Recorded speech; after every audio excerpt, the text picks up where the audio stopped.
என் பேர் doctor Prashanth, director Prashanth group of hospitals. இன்றைக்கி வந்துட்டு பிரசாந்த் ஹாஸ்பிட்டல்ஸில் 100 அப்டாமினல் ரொபோட்டிக் சர்ஜரி எஸ்எஸ்ஐ மந்த்ராவில் டாக்டர் பாரிமுத்துக்குமார் தலைமையில் பண்ணியிருக்கோம். அந்த ஈவெண்ட் தான் இன்றைக்கி செலிப்ரேஷன் வந்துட்டு இன்றைக்கி இருக்கும். ரொபோட்டிக் சர்ஜரின்றது ரொம்ப பெனிஃபிஷியல் அண்ட் பேஷண்ட்ஸ்க்கும் சரி எல்லாருக்குமே வந்துட்டு ரொம்ப பெனிஃபிஷியலான விஷயம். In terms of recovery, blood loss எல்லாமே அந்த ஜேர்னி செலிப்ரேட் பண்ணுறதுக்காக தான் இன்றைக்கி வந்திருக்கோம். வணக்கம், என் பேர் பாரிமுத்துக்குமார், ரோபோட்டிக் அறுவை சிகிச்சை நிபுணர். ரோபோட்டிக் அறுவை சிகிச்சை அப்படின்னும் போது மக்களுக்கு வந்து ஃபஸ்ட்டு விழிப்புணர்வு வந்து ரொம்ப கம்மியாக இருக்குது. இவன் நமக்கு வந்து அவைலபிளாக இருந்தாலும் விழிப்புணர்வு ரொம்ப கம்மியாக இருக்குது. ஸோ இப்போ நம்ம வந்து 100 சர்ஜரிஸ் வந்து இந்த SSI Mantra Indian made robot வச்சு 100 சர்ஜரிக்கு மேலே ஆப்ரேஷன் பண்ணியிருக்கோம். அப்படிங்கிறது மெயினாக என்னதுக்காக இதை பண்ணுறோம் அப்படின்னா, மக்களுக்கு ஃபஸ்ட்டு விழிப்புணர்வு வேணும். ரோபோட்டிக்ஸ் அறுவை சிகிச்சை அப்படின்னா பயப்பட தேவை கிடையாது. அது ரோபோன்னு நம்ம சொன்னாலும் ரோபோ கருவியை பயன்படுத்தி ஒரு டாக்டர் தான் பண்ணுறாங்க. ஸோ அதனால் பயப்படாமல் பண்ணலாம். இதுக்கு இன்றைக்கி வந்து பேஷண்ட்ஸும் நிறைய பேர் சொன்னாங்க, அவங்க என்னென்ன பெனிஃபிட்ஸ் பண்ணாங்க வந்துச்சு அவங்களுக்கு. அதனால இந்த ரோபோட்டிக் அறுவை சிகிச்சையில் நிறைய பெனிஃபிட்ஸ் இருக்குது. ஸோ அது எல்லா மக்களுக்கும் போய் சேரணும்.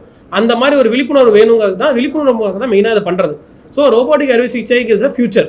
எல்லா அறுவை சிகிச்சையும் ரோபோட்டிக், நம்ம ஓப்பன் சர்ஜரி பண்ணுற எல்லா விஷயத்தையும் 90% வந்து ரோபோட்டிக் மூலமாக பண்ண முடியும். அதோட பலன்கள் எல்லா மக்களுக்கும் போய் சேரணும் அப்படிங்கிறது தான் இதோட நோக்கம் எங்களுக்கு. ஸோ இந்த ரோபோட்டிக் அறுவை சிகிச்சை அப்படின்றத நம்ம சொல்கிறோம் இல்லையா, நார்மல் ஆப்ரேஷன் ரோபோட்டிக் அறுவை சிகிச்சை என்ன வித்தியாசம்னு பார்த்தீங்கன்னா, ரோபோட்டிக் அறுவை சிகிச்சையில் சிறுதுளை ஆப்ரேஷன் சொல்லுவோம். அது சிறுதுளை ஆப்ரேஷன் தான். இந்த ரோபோட்டிக் கருவிக்கும் அந்த லேப்ரோஸ்கோப்பிங்கிற கருவிக்கும் என்ன வித்தியாசம்னு பார்த்தீங்கன்னா, இந்த லேப்ரோஸ்கோபிக் கருவிங்கிறது 2 டைமென்ஷன், அதாவது 2 டைமென்ஷன், ஒன்று நேராக போகலாம் இல்லை சைடில் போகலாம். அந்த மாதிரியான ஒரு கருவி தான் லேப்ரோஸ்கோபிக் கருவி.